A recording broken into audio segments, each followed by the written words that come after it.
My name is Lawrence Miller. I am 75 years old, a retired public school principal from Scranton, Pennsylvania, and a widower for 6 years now. I live alone in the same two-story brick house where my late wife, Geraldine, and I raised our daughter, celebrated every birthday and anniversary, and survived the many winters of the northeastern cold. The neighborhood has changed over the decades, once filled with children playing stickball in the streets, now populated mostly by retirees like myself or young families I no longer recognize. But the house has remained a monument to everything I once had and everything I have lost. Each creaking floorboard, every faded photograph in the hallway, and even the chipped edge of the kitchen counter still speak to me in Geraldine's voice. Every morning, without fail, I wake at 6:30. Habit, mostly decades of rising early for school assemblies and faculty meetings, of packing lunch for Geraldine and walking to the corner store before the lines formed. These days, I rise to silence. I put on my robe, make my way to the kitchen, and begin the coffee ritual. Geraldine always made the coffee, even when I offered. "It's not just about the coffee," she used to say, smiling. "It's how the day begins." With care, I try to replicate her method. Medium roast, 2 scoops, a dash of cinnamon. Mine always turns out too bitter or too watery. Still, I drink it. What I never forget, what I cannot forget, is the small gold wedding ring that once rested on Geraldine's finger.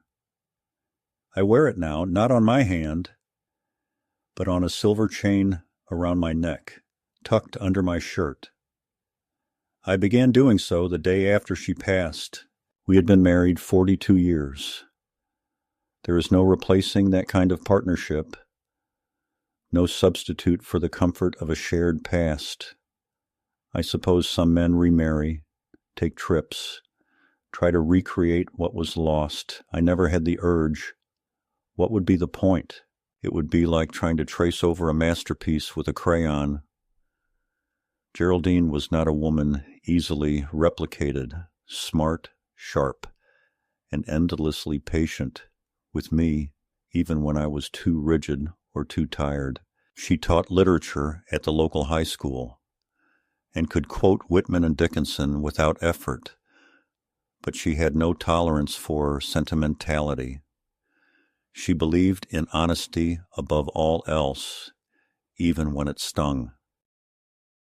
Our daughter, Ella, was born in 1979. A year of difficult deliveries and inflation. I remember holding Geraldine's hand through the long hours of labor.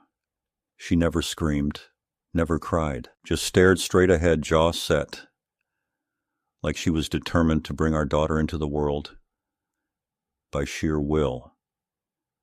Ella was a bright child, artistic, intuitive, and often moody. She adored her mother, clung to her skirt when strangers came near, mimicked her handwriting in the margins of her homework, and inherited her stubborn streak wholesale. From me, she got discipline, perhaps too much of it. I was always the parent who said no, the one who enforced curfews, demanded finished homework, insisted on piano lessons when she wanted to quit. I told myself it was for her own good. I still believe that mostly. Ella grew up fast, too fast. She left for college in Boston and never really came back. She met Benjamin there, Ben, a stocky, clean-cut business student with an easy smile and a careful silence that I never trusted. He rarely looked me in the eye, but Geraldine, ever the optimist, embraced him. "He's good for her," she insisted. "He lets her feel in control." I had my doubts, but I held my tongue. After all, Ella was a grown woman. When they married, I gave a stiff, formal speech at the reception and cried like a child when no one was watching. Their marriage at first seemed solid. They bought a house in a suburb outside Philadelphia. Had no children. Not yet, they said. And then later, not ever. Careers came first. Ella worked in real estate, which seemed to suit her, fast-talking, ambitious. Always moving. Ben went into tech consulting. We saw them on major holidays, maybe an occasional summer visit, though less and less after Geraldine became sick. When she was diagnosed with ovarian cancer, the world seemed to tilt. Ella visited twice in the first year, once in the second, and then, after her mother entered hospice care, not again. Geraldine never said anything negative about Ella's absence, but I could see it in her eyes, disappointment, quiet pain, the dulling hope that perhaps our daughter would surprise us, walk through the door one last time. She never did. Geraldine died on a Wednesday in January. It was snowing outside. She was lucid until the final hour, holding my hand and murmuring lines from Crossing the Bar. She asked me to make sure Ella received her sapphire earrings and to never sell the wedding ring. "It's not just jewelry," she said softly. "It's where I put my vows." I promised her I would protect it. After the funeral, sparsely attended thanks to a storm, Ella called, offering vague excuses about canceled flights and meetings she couldn't reschedule. "I'll come up next weekend," she said. She never did. I stopped calling after that. Months passed, then years. Once in a while she'd send a birthday card, always with her signature alone. No note, no warmth. I tried to understand. I read articles about emotional burnout, about generational gaps, about how adult children navigate guilt. But understanding doesn't ease loneliness. I am her only living parent, but for her I am a shadow figure, a residual obligation she manages with minimal effort. So I live alone, with Geraldine's books, her faded winter coat, still hanging in the hall closet, and that ring on a chain around my neck. I don't travel. I don't attend community dances or potlucks. I read the paper, tend to my small garden, and watch reruns of shows Geraldine liked. I speak to her sometimes, quietly, in the stillness of the kitchen, or at night when the loneliness becomes unbearable. It's not madness, just habit. The habit of being heard. There are days when I feel completely invisible, as if I have outlived my usefulness and exist merely to occupy space. And yet I endure, out of spite, out of discipline, out of some residual loyalty to the promise I made Geraldine, to live fully until it is time not to. And so each morning I brew coffee, I touch the gold ring on my chest, and I remind myself that memory is a kind of presence, that love, even when unreturned, leaves a trace. I had no way of knowing, of course, that soon Ella would return, not with apologies, not with love, but with desperation, and that the ring on my chest, that small circle of gold that had bound Geraldine and me for over 4 decades, would become the fulcrum of a betrayal so intimate and cutting that it would force me to see my daughter not as a child, but as a stranger. And that would be the beginning, not of reconciliation, but of something far more painful and far more true. It began with a phone call on a Wednesday morning in late October, One of those gray Pennsylvania days where the light never seems to settle and the air feels like it's waiting for snow. I had just returned from the grocery store, a modest trip, some milk, canned soup, apples, instant oats, the usual fare for a man who had stopped cooking real meals years ago. The kitchen window was fogged from the warmth inside, meeting the creeping cold beyond the glass, and I had just poured myself a cup of instant coffee when the landline rang.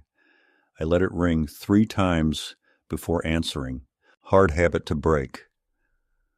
Geraldine always insisted on letting it ring a few times to give the caller time to think. It was Ella.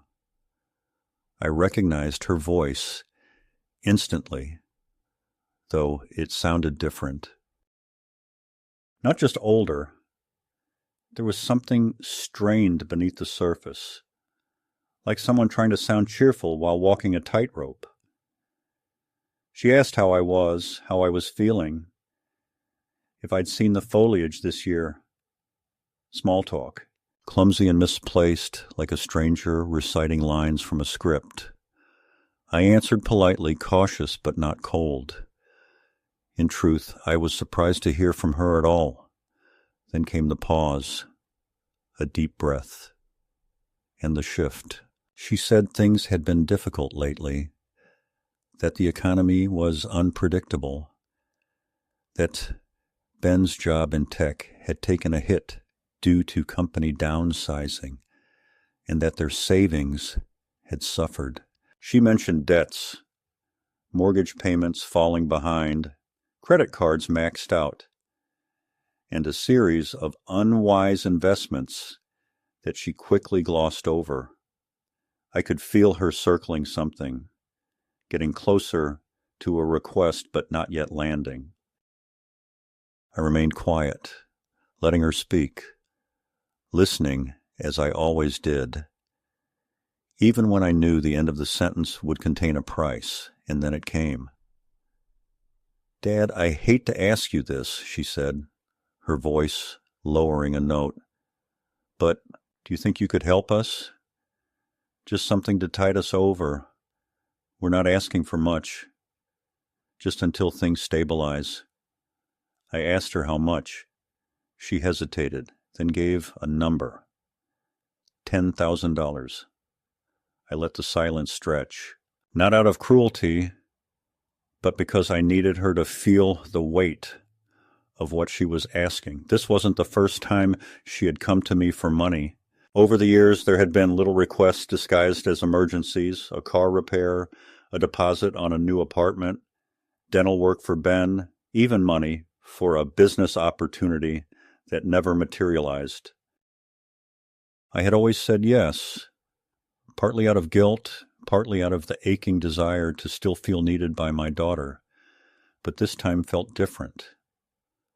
I told her I didn't have $10,000 in liquid savings. It was true. Most of my funds were tied up in fixed retirement accounts, and what little I had in the checking account was reserved for property taxes and winter heating bills. She went quiet, then asked if I had anything valuable. "I don't mean to pressure you," she said, "but it's kind of urgent. Ben's credit is tanking. We might lose the house." I told her I didn't have much that anyone would want. The furniture was old, the car was 15 years past new, and my pension was modest. Another pause, a longer one this time. Then she asked, almost too casually, "What about Mom's ring? The wedding ring? You still have it, right?" The question hit me like a slap. My hand instinctively moved to my chest, to the spot where the chain rested beneath my flannel shirt. I told her yes, of course I still had it. "Well, I mean, I know it's sentimental," she said slowly, "but it's also probably valuable, at least temporarily. You could pawn it. Just for a few weeks. I'll pay you back, I swear. With interest, it's just, we're drowning, Dad, and I'm scared. I didn't speak.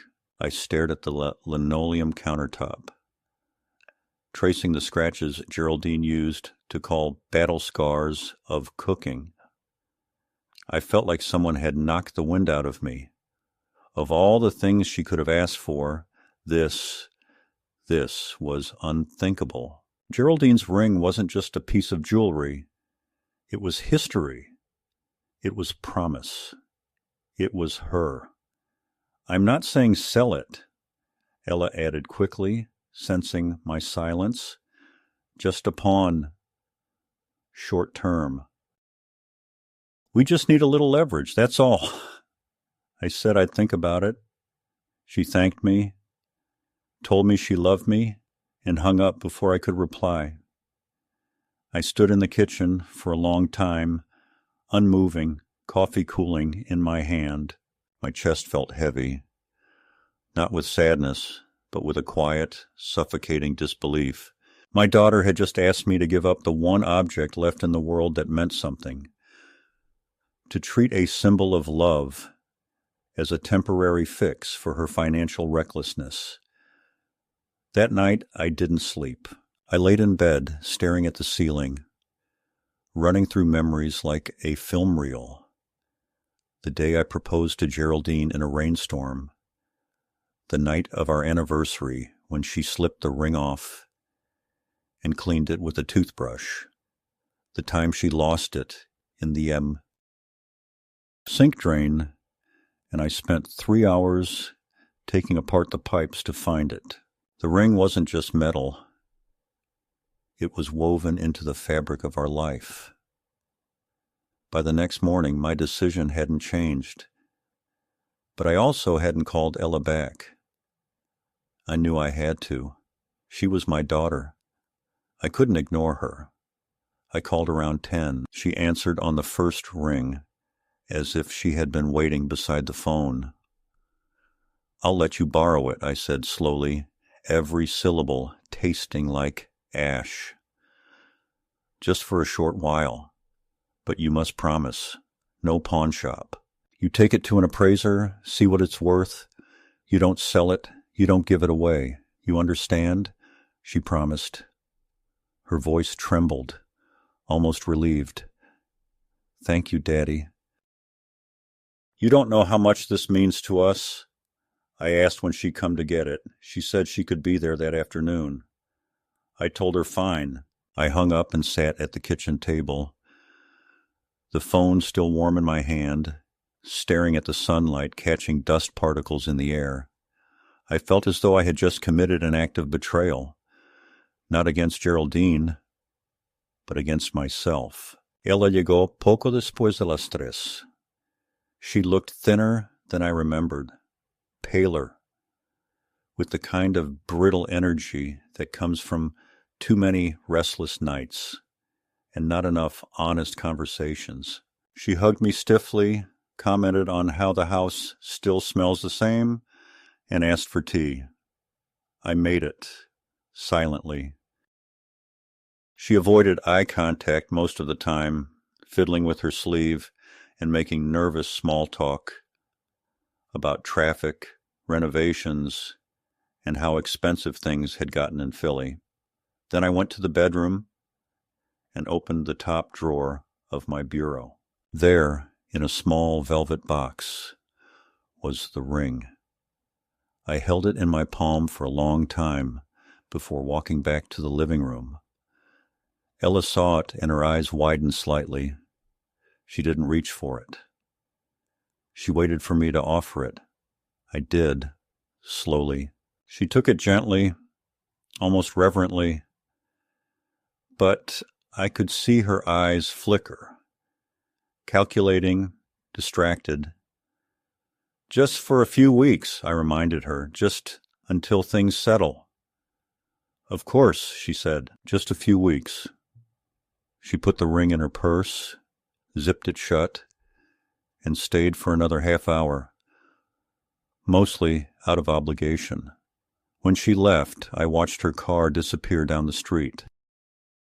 I felt as though a chapter had closed, but I couldn't tell whether it was one of forgiveness or something far more final. That night, I touched the empty chain around my neck and whispered Geraldine's name aloud. I don't know if I was asking for her forgiveness or her strength. Maybe both.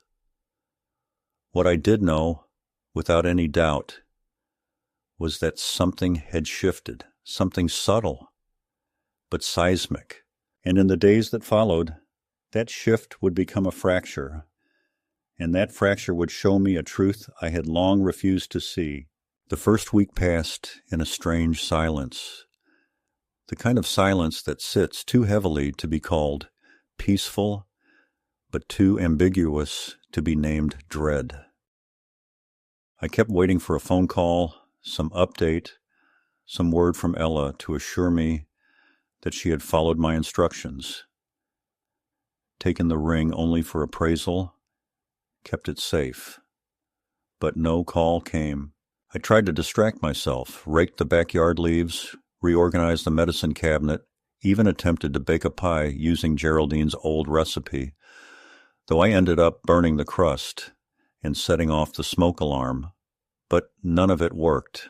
Every time I touched the spot beneath my collarbone where the chain used to rest, a dull ache settled in my chest, an ache that felt less like sadness and more like shame.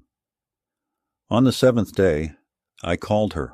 The phone rang 6 times before going to voicemail. I didn't leave a message. I called again the next morning, and again that evening, and once more the day after. No answer, no response. It was as if I had handed her the ring and in doing so lost access to whatever fragile line of connection we still had. 3 more days passed, then finally she returned my call.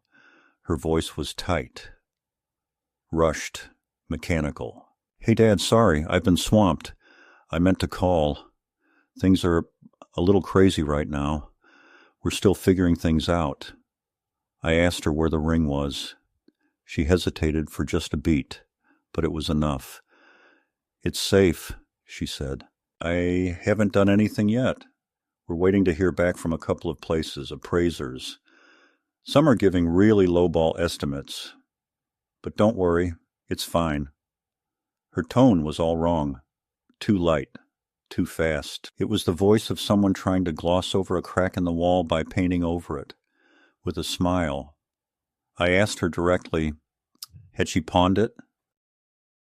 She dodged the question, changed the subject, said she'd call me in a few days when she had a clearer picture, and then she hung up, leaving me staring at the receiver as if it might give me an answer the voice would not. Something inside me hardened. That night I didn't sleep. I sat in the living room, under the old lamp Geraldine loved, surrounded by our dusty books and faded wedding photos, staring at the velvet indentation in the jewelry box where the ring used to lie. I tried to believe her, tried to give her the benefit of the doubt, as I always had. But a man who's lived 75 years knows the difference between a pause of thought and a pause of guilt. I decided to find out for myself. The next morning, I called an old acquaintance, Stephen Klein, a retired jeweler and fellow widower who sometimes joined me for breakfast at the Veterans Diner on Thursdays. Stephen had always been discreet, a quiet man with eyes like polished granite. I told him the truth, or most of it, that I'd loaned my daughter a piece of jewelry and I wanted to know if it had surfaced locally. He said he hadn't heard anything, but he promised to make a few calls. 2 days later, he called me back. His voice was low. "Lawrence," he said, "I found it." My mouth went dry. He told me it had turned up in a pawn shop in Wilkes-Barre, 40 miles south, listed under a batch of estate items. The owner had recognized the design from Stephen's description. It was custom-made, a rose gold band with 2 tiny sapphires flanking the central diamond, engraved on the inside with the words, "Still yours." Stephen said the shopkeeper was willing to hold it for a few days, but only if I came in person. That afternoon, I drove to Wilkes-Barre. It was the first time I'd driven beyond Scranton in almost a year. My hands trembled on the wheel. The shop was tucked between a liquor store and a boarded-up shoe repair shop, the windows dusty, the signage peeling. Inside, the air smelled of old velvet and metal polish. I walked straight to the counter and asked for Henry, the owner. He came out from the back, a balding man in his 60s with eyes like pinched pennies. I gave him my name, and he nodded, then pulled a small case from beneath the counter. He opened it, and there it was, Geraldine's ring. My breath caught in my throat. It looked smaller than I remembered, or maybe the grief had grown larger. I asked when it had come in. He checked his book. 6 days ago, he said. Brought in by a young woman, brunette, pale. Looked like she hadn't slept in a week. Didn't say much. I asked what she got for it. He hesitated, then told me. $900. I felt my stomach turn. $900. That's what my daughter had taken for the only thing in the world that still connected me to my wife. I asked what it would take to get it back. He said he couldn't sell it to me directly. It was still under the mandatory holding period. But he could mark it as retrieved by owner if I paid the full amount plus fees. $1,072. I pulled out my checkbook. I didn't even blink. I drove home with the ring on the passenger seat, wrapped in tissue. I didn't put it back on the chain, not yet. I needed time to sit with the fact that my daughter had lied to me, not in the distant adult way of children who keep their lives separate, but directly, deliberately, and for money. Back home, I poured a glass of scotch, sat on the porch, and tried to make sense of it. I wanted to believe that she had done it out of desperation, that some part of her hated herself for it. But then I remembered the ease with which she had spoken, the casual tone, the glib promises. No remorse, no shame. That night I wrote her a letter. Not an email, not a text. A real letter in my own hand. I didn't yell, I didn't accuse. I simply told her what I had done, that I had found the ring, that I had bought it back, that I knew she had lied. I asked for no explanation. I told her I didn't need one. I told her that what hurt the most wasn't the act itself, but the silence that followed it, the absence of apology, the quiet confirmation that the bond between us had thinned to the point of breaking. I mailed the letter the next morning and waited. Days passed, then a week. No response, not even an acknowledgement. And slowly, the ache inside me began to curdle into something else, something colder, heavier, harder to name. Not hatred, not yet, but the beginning of a reckoning. And I knew then, with the terrible clarity that only betrayal can bring, that this wasn't about a ring. It was about everything that had led us here, all the choices made, the silences kept, the debts unpaid, not in dollars, but in love withheld and loyalty abandoned.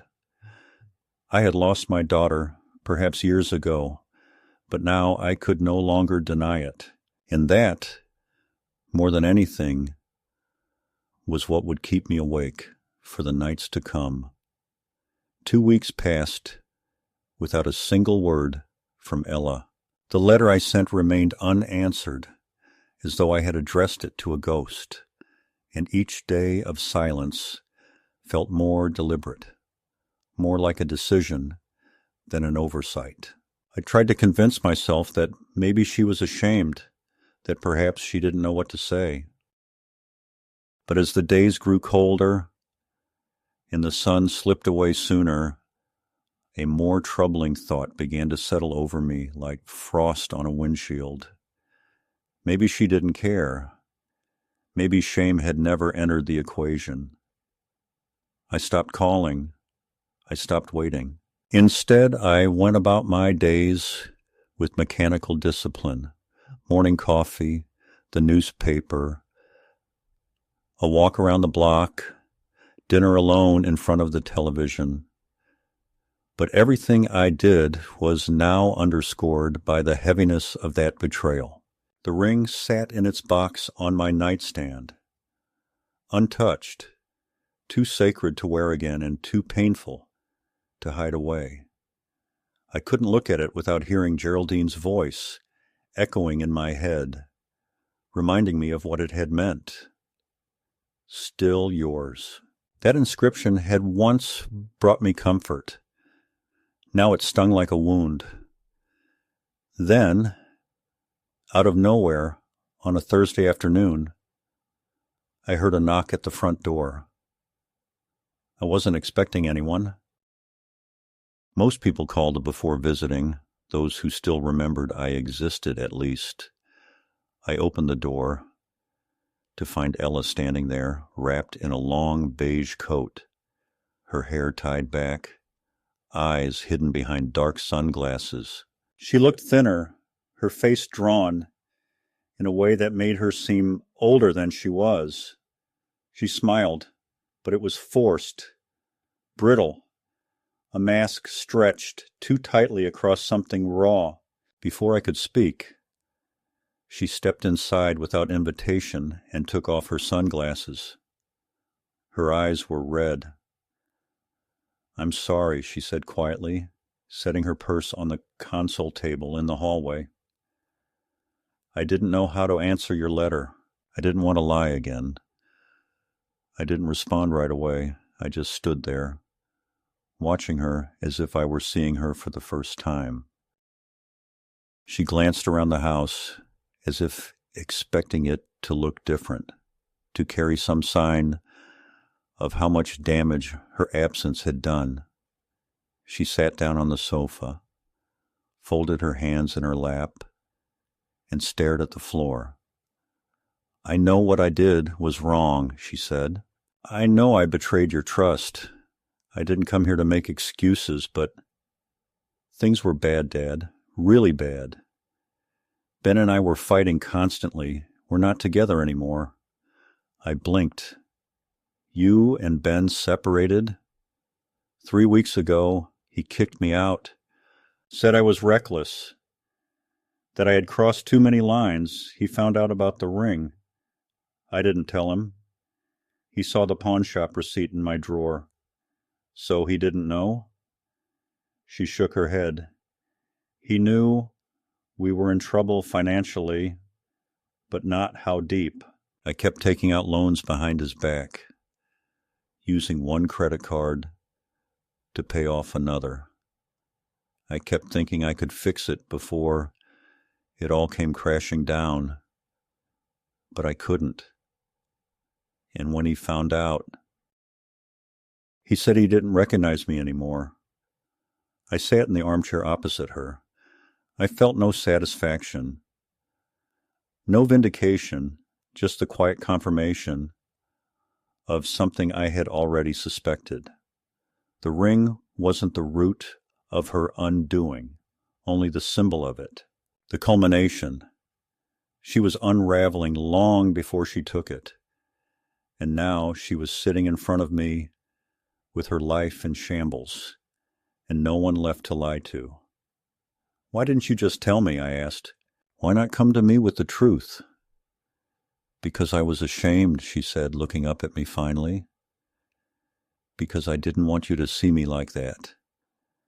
I didn't want to be your failure." I almost laughed at the irony of it. "And instead, you made yourself my thief." She flinched, but didn't deny it. I know what I did, and I'll never forgive myself for it." We sat in silence for a long time, the kind of silence that only comes between family members who've wounded each other deeply, but still hope, in some corner of their hearts, that something might be salvageable. She looked older than I remembered, not just in the lines of her face, but in the heaviness of her posture, as though she'd finally been forced to carry the weight of her choices. "I'm not here to ask for money," she said at last. "I'm not even asking for forgiveness. I don't know where else to go. I don't have a place to stay. I've been in a motel for a week, but I can't afford it anymore. I thought maybe, just for a few days." I stared at her, trying to reconcile the woman sitting in front of me with the child I once read bedtime stories to, the teenager I once grounded for skipping school, the bride I once toasted with trembling hands. I thought about Geraldine and what she would say if she were still alive. Would she tell me to let her in, to help her find her feet? Or would she say, "Enough, Lawrence"? She's made her choices. I didn't know. "All right," I said finally. "You can stay, but just for a few days." She nodded quickly, almost too quickly, as if afraid I'd change my mind. "Thank you," she whispered. "I promise I won't be a burden." I got up and walked upstairs to prepare the guest room. As I stripped the bed and laid out fresh towels, a knot of unease settled in my chest. I wasn't sure whether I was doing the right thing or merely repeating the same old pattern of rescuing, of hoping, of being hurt again. But part of me, however small, still wanted to believe that people could change, even when they had shown you every reason to believe otherwise. What I didn't know, what I couldn't know, was that letting her back into my house was not the beginning of healing, but the final test of everything I thought I understood about love, loyalty, and the fragile, shifting lines between forgiveness and foolishness. Ella moved into the guest room, as if it had always been hers, carrying only a single suitcase and a crumpled canvas tote bag that looked ready to split at the seams. She didn't ask for help unpacking, and I didn't offer. We both moved around each other like ghosts in a house full of unspoken things, careful not to make too much noise, too much eye contact, or too many questions. For the first 2 days, she kept to herself. She slept late, emerged from her room with red-rimmed eyes, made coffee that was far too strong, and scrolled endlessly through her phone as if searching for a version of her life that still made sense. I let her be.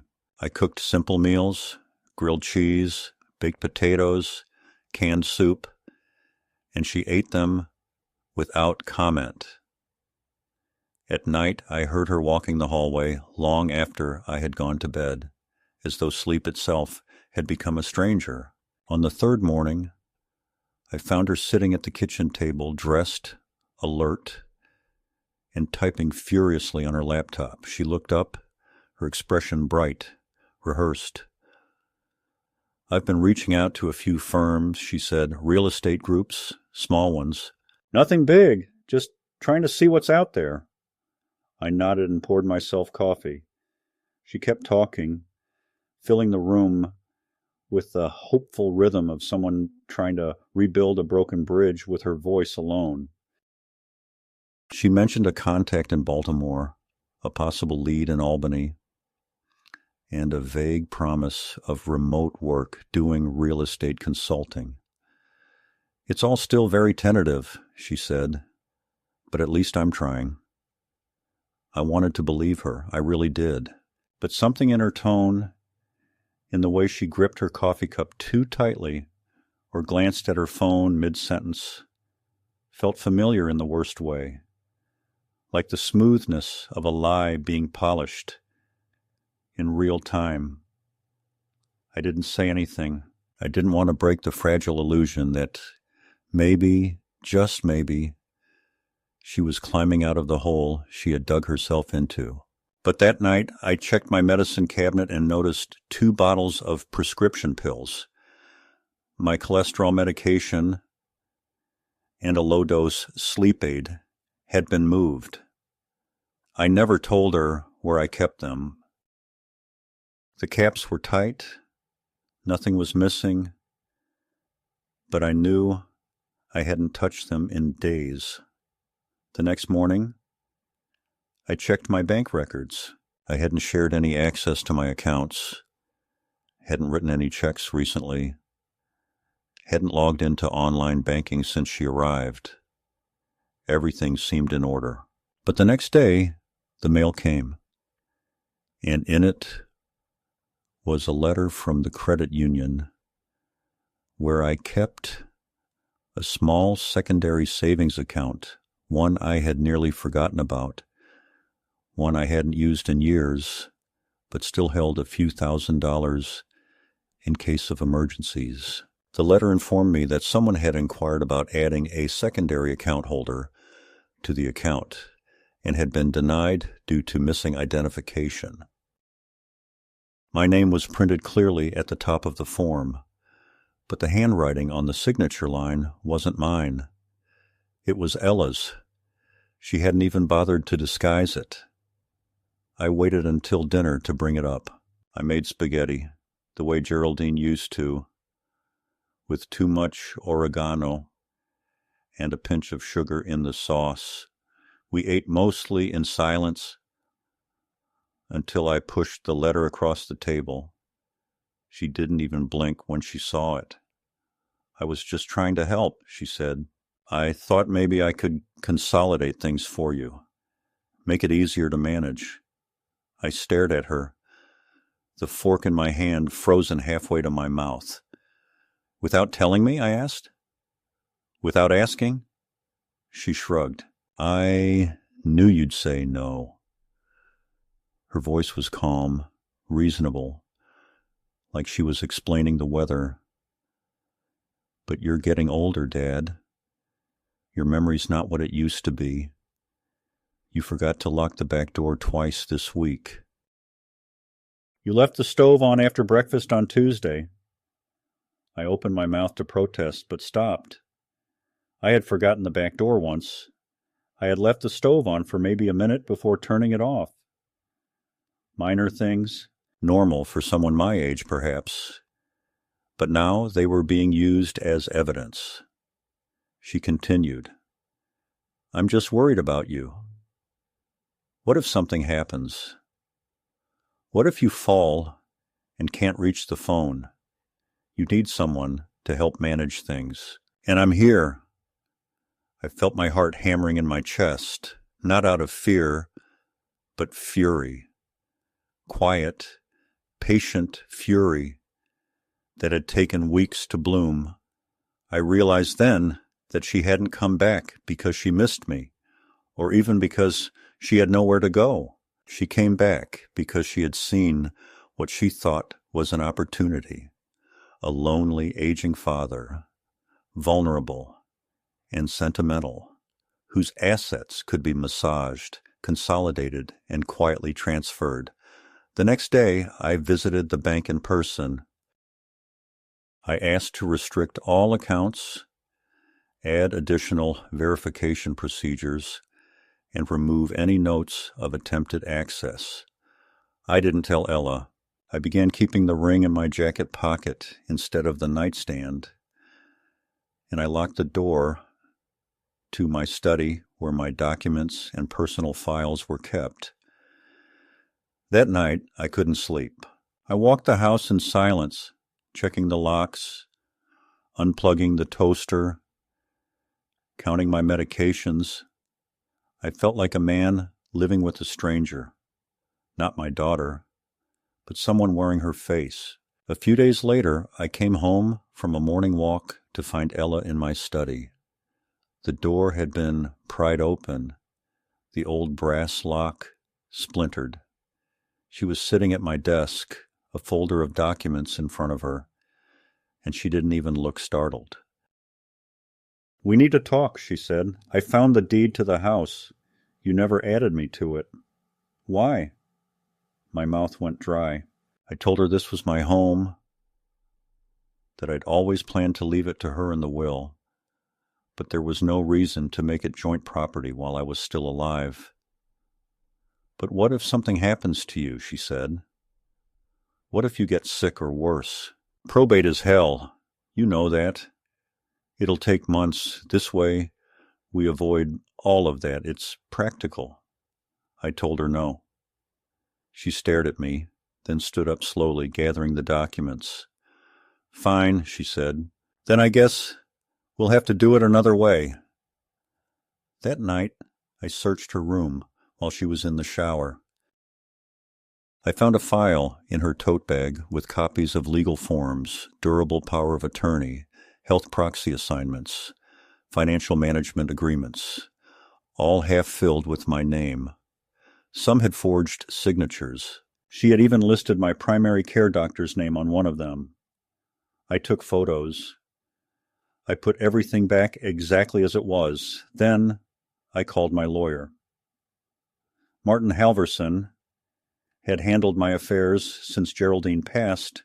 I met him at his office the next day, a quiet room above a dentist's office with large leather chairs and an air of perpetual caution. I showed him the photos, told him everything about the ring, the bank inquiries, the forged forms, the sudden attentiveness.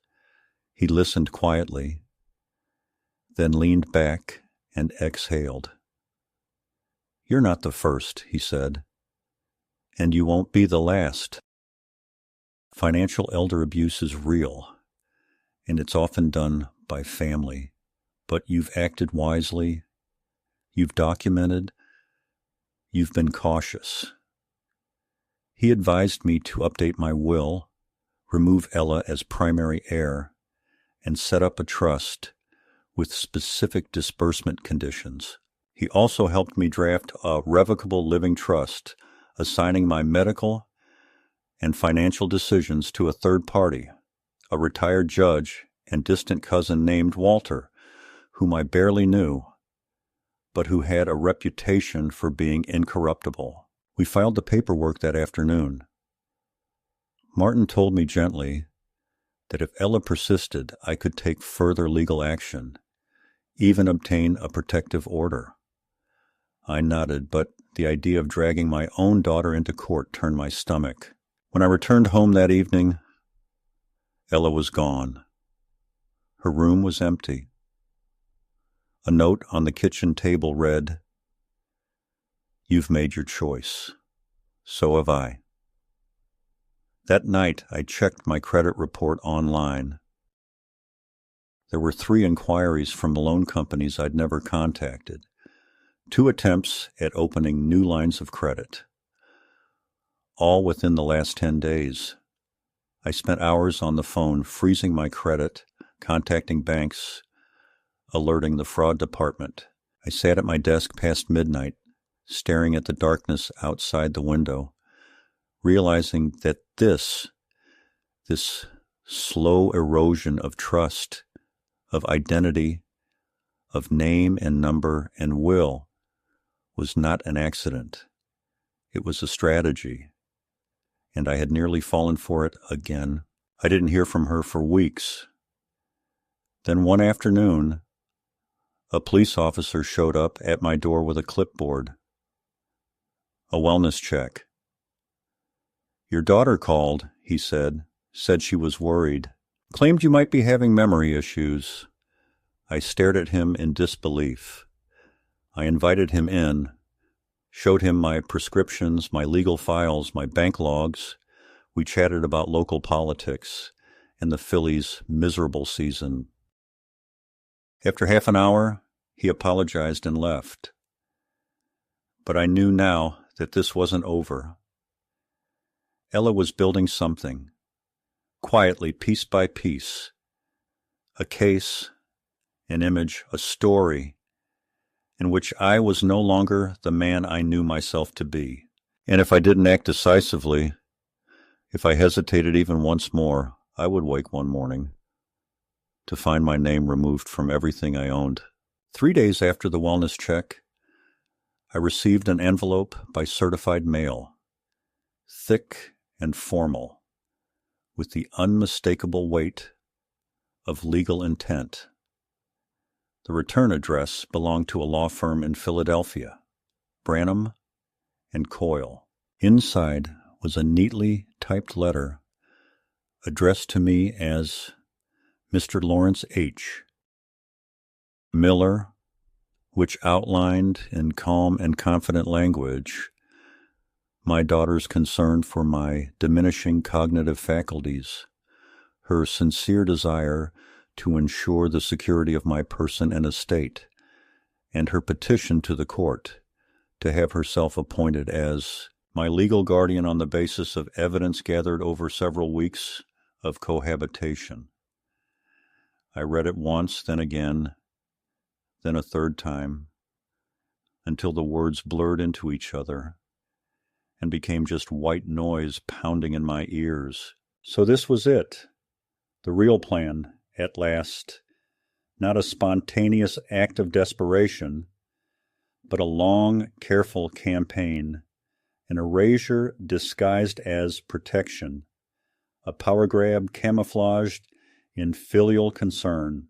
The letter included a date for a preliminary hearing, 2 weeks away, and advised that I would be contacted by a court-appointed evaluator prior to that time.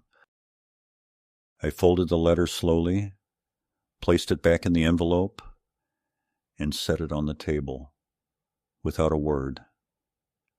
I didn't cry. I didn't shout. I sat there in silence, listening to the distant hum of the refrigerator, the tick of the wall clock, and the faint ache rising in my chest, like a slow tide. For years, I had clung to the hope that there was still a part of Ella that remembered love. True love, not the transactional performance she adopted whenever she needed something. But this letter was the final blow, the quiet document that severed all illusions. It was not just a betrayal of trust, it was a betrayal of memory itself. The next morning, I called Martin. He answered on the second ring. I read him the letter, and he didn't sound surprised. "We'll respond," he said calmly, "and we'll request a court-ordered medical evaluation on our terms. I'll handle the filings. In the meantime, I need you to stay sharp, stay safe, and stay visible.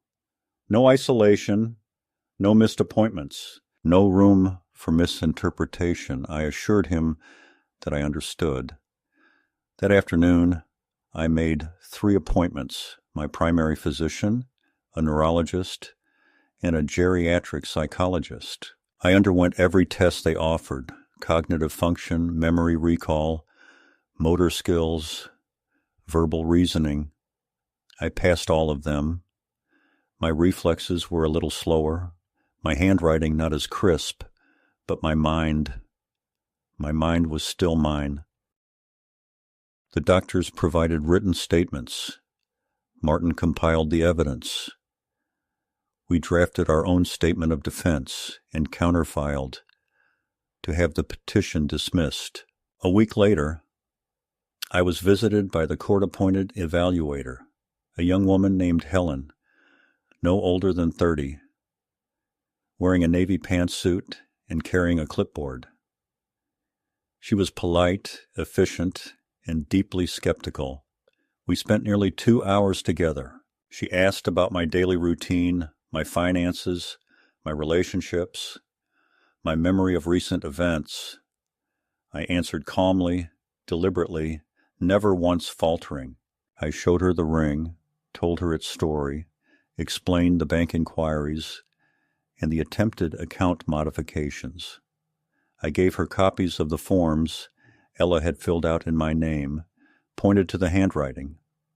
I showed her the letter from Branham and Coyle. Helen nodded and scribbled notes, but gave nothing away. When she left, I walked her to the door and offered her a slice of the apple pie I'd baked that morning. She declined, but smiled faintly before she left. "You seem very capable, Mr. Miller," she said. "I'll file my report by the end of the week." 4 days later, Martin called. His voice was triumphant. "The report's in. The court has rejected the guardianship petition. Helen concluded you are mentally competent, financially independent, and emotionally sound." Her exact words. I felt my knees weaken and had to sit. "It's over?" I asked. "This part," he said, "but don't expect it to be the end of everything. She'll push back, maybe appeal, maybe try something else. But now the court has a record of her actions, and you have leverage, real leverage." I didn't sleep much that night. I sat by the bedroom window, the velvet box with the ring resting in my palm, and I watched the moon shift slowly across the sky. I thought about Geraldine, about the quiet way she used to argue, about the way she would have seen all of this coldly, clearly, but not without pain. She had always said, "Love doesn't mean blindness," and now, finally, I saw everything for what it was. The next day, I drove to the county office and filed the paperwork to change the deed of the house, transferring ownership into an irrevocable trust outside Ella's reach, with Walter named as trustee. Then I called the moving company and arranged to vacate the house within the month. I found a modest apartment in a retirement community on the other side of town. Quiet, clean, filled with people who played cards in the afternoons and talked about nothing more urgent than the weather and medications. It was the opposite of ambition, of manipulation, of conflict, and it felt like peace. I changed my phone number. I opened a new post office box. I updated my bank details and notified only Martin and the retirement community of my new address. The final step was writing one last letter to Ella. I didn't want confrontation. I didn't want a scene. I wanted the truth, written plainly. Once and for all, I told her that I knew everything, that I had seen the forms, read the filings, spoken to the banks. I told her that the ring had come back to me, not because she gave it back, but because I took it back. I told her that the guardianship attempt had failed, that I was of sound mind, and that the court agreed. And then I told her, gently but without apology, that she was no longer a part of my life, that I wished her peace and healing, but that the door to this house and to my trust was closed permanently. I signed the letter, sealed it in an envelope, and dropped it in the mailbox on the way to my new apartment. As the sun dipped behind the trees and the shadows stretched long across the road, I felt not triumphant, but empty, like someone who had finally finished digging a grave and was only just realizing it had been for something he once loved. The retirement community turned out to be quieter than I'd imagined. Not lifeless, as I had feared, but steady, unpretentious, and oddly kind. The halls smelled of linen and weak coffee, and the windows faced the eastern sky, so I learned to wake, not by alarm, but by the warmth of morning light creeping over the low trees. My neighbors were mostly widows and veterans, people with long memories and quiet routines, who spoke softly and listened slowly. No one asked intrusive questions. Everyone minded their own grief. In that silence, I began to breathe again. I decorated the new apartment with photographs of Geraldine, framed copies of poems she loved, and the quilt she'd made during her final year, the one with crooked seams and colors that didn't match, but still warmed better than anything store-bought. I hung the ring above my desk, not around my neck, not hidden away, but in a shadow box under glass, with the words, "Still yours," etched on a small brass plate beneath it. It was no longer a wound to carry or a secret to guard. It was a truth I had endured and reclaimed. I began attending Thursday chess nights at the common room. I walked the courtyard after dinner and watered the violets on my window ledge. I spoke to Geraldine sometimes, quietly, not out of madness, but because love leaves a habit of speaking. I didn't mention Ella, not even in thought, not at first. I allowed myself, instead, to build a rhythm without her shadow, without the silence of her betrayal, without the weight of always wondering if this would be the moment she called with another need, another story, another carefully rehearsed crisis. And in that rhythm, I began to feel something close to peace. Not joy. Joy belongs to a younger kind of man. But stillness. Stillness is a kind of grace. Months passed. I received no letters, no calls. My new number remained untouched by her voice. I heard through Martin that she had left Philadelphia, that she was living somewhere down south, maybe Georgia or the Carolinas, still working in real estate, but under a different name. There were whispers of bankruptcy, of a failed arbitration with Ben, but I asked no details. I didn't need them. I had no desire for vengeance, only distance. And distance was finally mine. One afternoon in late March, I visited the local animal shelter. I hadn't planned to adopt anything. I told myself I was only there to look. But in the far corner of the kennels, I found an old beagle mix with cloudy eyes and a limp in his left leg. He looked at me without begging, without hope, just the calm gaze of a creature that had stopped expecting rescue. I adopted him on the spot. I named him Barley, after Geraldine's favorite breakfast cereal, and he followed me home without a sound. We became old men together. In his silence, I found companionship. In his trust, I found a kind of healing. He never asked for more than food, warmth, and a lap when the thunder came. He never lied to me. In early May, I rewrote my will. I removed Ella's name from every line, not in anger, but in clarity. I left most of my estate to a women's shelter Geraldine used to volunteer with, an organization that helped mothers rebuild their lives after abuse, addiction, or loss. I included a letter to the shelter explaining my decision and asked that the donation be made anonymously, but that Geraldine's name appear on a plaque if they insisted on having one. I didn't want a legacy.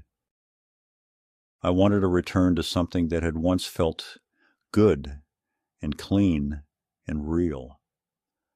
I left a small portion for Barley's care, should he outlive me, and another sum to Walter, who never asked for thanks. I signed the documents, sealed them, and placed them into Martin's hands with a quiet nod.